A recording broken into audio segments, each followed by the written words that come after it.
Oh,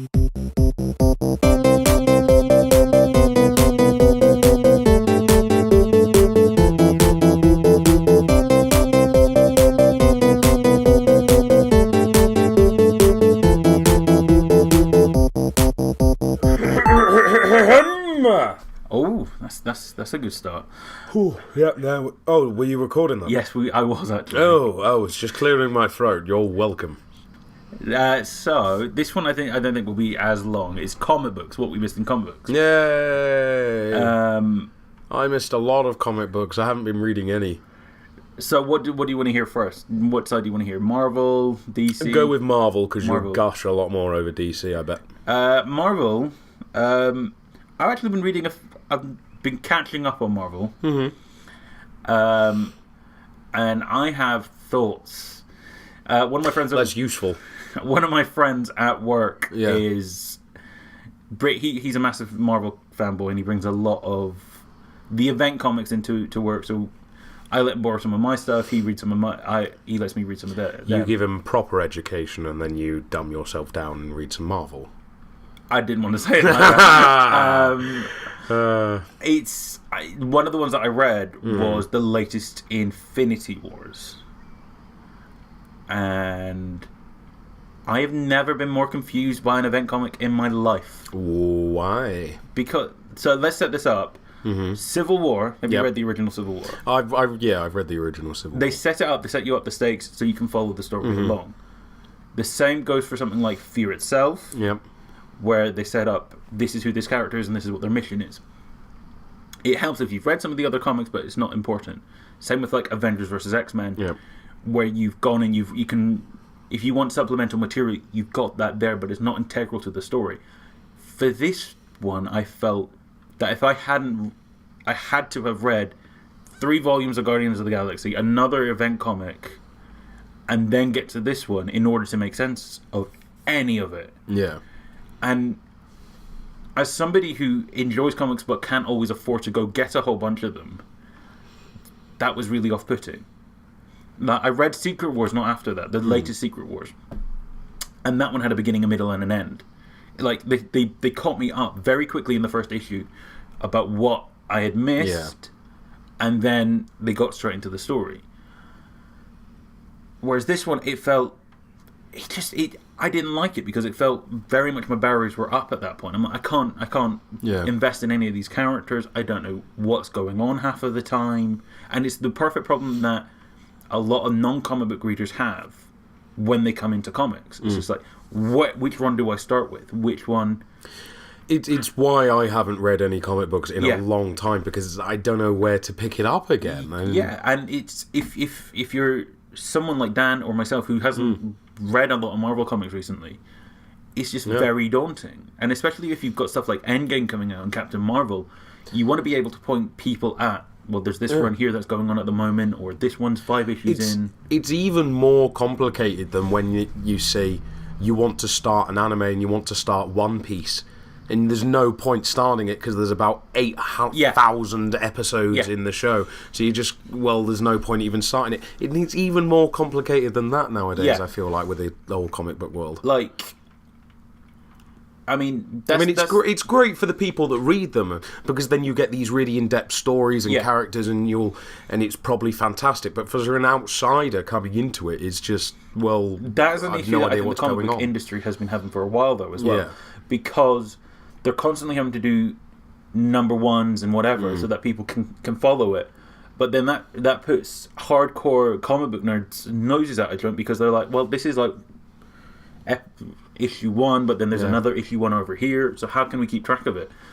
And it's not an easy problem to fix. The point I will make in this respect was the last Spider-Man comic I picked up, and a lot of people watching this will probably know exactly which one it was. Or I've no idea anything really about it. I don't know how long it went on or how long this was a thing, but it was only about halfway through the comic that I realised that Spider-Man was actually Dr. Octopus. Okay, that's a while ago, actually. That's Superior Spider-Man. Right. Yeah, that was about in 2014, 14. That was the last Spider-Man I read. That was the last one I bought the latest issue, and I started reading it and went, wait a minute. And it was only about halfway through that I twigged, and I went, oh, well, there's no point. I've no idea what's going on. Because I don't know how long this has been going on, or how long it ended up going on for, or anything really about it. And I think one of the things that kind of turned me off with that particular, going back to the Infinity one, the thing that really kind of put me off was the art style on that one. The art style? The art style on that one. Was it really different? It didn't... Have a little look. I want to have a see on this. I don't know how to describe it without... Yeah. It's just, I felt... Because you can put some of it up I'll put some of it down here. But to me, it just didn't... Let's have a little look. Because Infinity War, you're just going to get the film up at the moment. Infinity War comic. Yeah, it's this one here. Okay, let's have a look. You see what I mean? This is the cover. Looks. Why is it like hyper realistic? Yeah, that was the immediate thing that kind of. I liked like the first issue. The first issue was kind of interesting, and then after that point, it just kind of. You can see some of the inside of it. That's the way the panels are designed, and. Why? Oh no. Yeah, that is this. Wait, is it actually like that chopped up in the actual? Yeah. Why? I don't know. It's the style choice, but it just kind of. No, I'm not a fan. Whereas I'm a massive fan of Francis Manapul, because the way that he draws his comics they're just so fluid. Yeah. I'll bring some of his work, and you'll be seeing it up on. Francis Manapul. I like Jim Lee. Jim Lee's got a lot of the same kind of. Like, this is Francis Manapul right here. Yeah. And it's a lot cleaner, it's a lot smoother. And that, when half of your comic is. A big bunch of your comic is the art. Yeah. Not just the story, the way that things are drawn. That is that is a problem to me. Yeah, I'm not a fan of that all split up thing. And Francis Manapul, I love his run on the Flash. Like, the moment they switched... Run on the Flash. You did it again, I know, sir. I'm trying to get a pun in every single one. When he did it, the way that he composed his frames, everything was just beautiful. And the moment they switched the artist over, I'm like, I'm not as interested. I'm only keeping this because of the story at this point. It's just that was a problem for me. Yeah. Secret Wars. I've read the latest Secret Wars. All I'm going to say is Doctor Doom's an a-hole.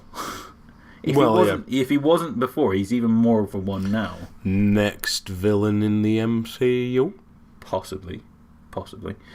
I feel like I've been bashing a lot on Marvel. Yeah. I need to say something nice about them. They make good tea. Apparently, they make good tea. They make good films. Yeah. From what I've gathered, I haven't read a lot of Spider-Man recently. But the last Spider-Man run that I read was Spider Island, which is a good few years ago. What is that like a? Don't tell me, because I want it to be an island full of Spider-Men. You're not that far, actually. Yay! Basically, I can give you the run. I can let you borrow the run if you want. I've got the volume. It's basically all of New York, the island of Manhattan, gets spider powers. Okay. That is the entire thing. So, and there's this like running. I'm not going to say. Well, he's not special anymore, are you, Peter? It's a very good run. The art on that one is really good as well. Yeah. I keep bringing it back to art. I mean, I kind of have to. Well, as you say, art is half of the comic. It's like talking about a movie without talking about how it looks. Yeah. You know? Or a book and don't talk about how it reads. It's why I can't read Stephen King, because I hate his writing. It's too long. I love his ideas, but I just hate his writing style. Yeah. Let's bring it over to DC. Yeah. I've been reading a lot of Superman Rebirth. And let me guess, You love it. I like the concepts behind a lot of it, actually, because Superman has a son. Which... Superboy? Yeah. The whole... Is he actually called Superboy? Yeah. The whole... Oh. It brings this whole new dynamic, and I like what they've been doing with DC recently, in that they're letting their characters grow older, and they're letting them age. Like, Batman has a son, Damian. And... Batman has inherently been kind of a paternal character, but having someone that is actually his flesh and blood, and somebody that young as well, it's an interesting dynamic. How old is he? He's about 10. The character's about 10 I bet years old. Robin gets jealous. Yeah, they deal with that. Because Damian thinks because he is the blood relative of Batman, he's the blood son, he's inherently better than everybody else that has came before him. And that is a really interesting dynamic. I wonder if he turns into an evil bat. They've teased that in like certain alternate futures that he becomes an evil Batman, or like a more hardcore Batman, and having that same journey for Superman as well. Superman is having to juggle his own secret identity, looking after his son, making sure his son has got his powers in check, and goes to school. All of these things, it brings this whole dynamic that I think Superman was missing for a long time. Okay. And it's just, I like that what they're doing with their characters. They're letting them breathe a little bit more. And they're doing a really interesting event comic at the moment where it's called Heroes in Crisis, where they've set up this retreat where basically heroes recover from like battles and they can get therapy for like things that they've seen. And somebody is attacking people at this therapy set at this place, and they're trying to figure out who is it. So that is the premise of it. I'm waiting for the whole thing to come out so I can read it in one go. But from what I've seen, it looks really, really good. Okay. And it's dealing with an aspect of superhero life that you don't normally get to see. Yeah. So, because the more you think about it, Superman, Wonder Woman, Batman would be messed up by the stuff that they see on a daily basis. It'd be horrible. Yeah. They're actually examining it in a really, really good way. And if you want to get...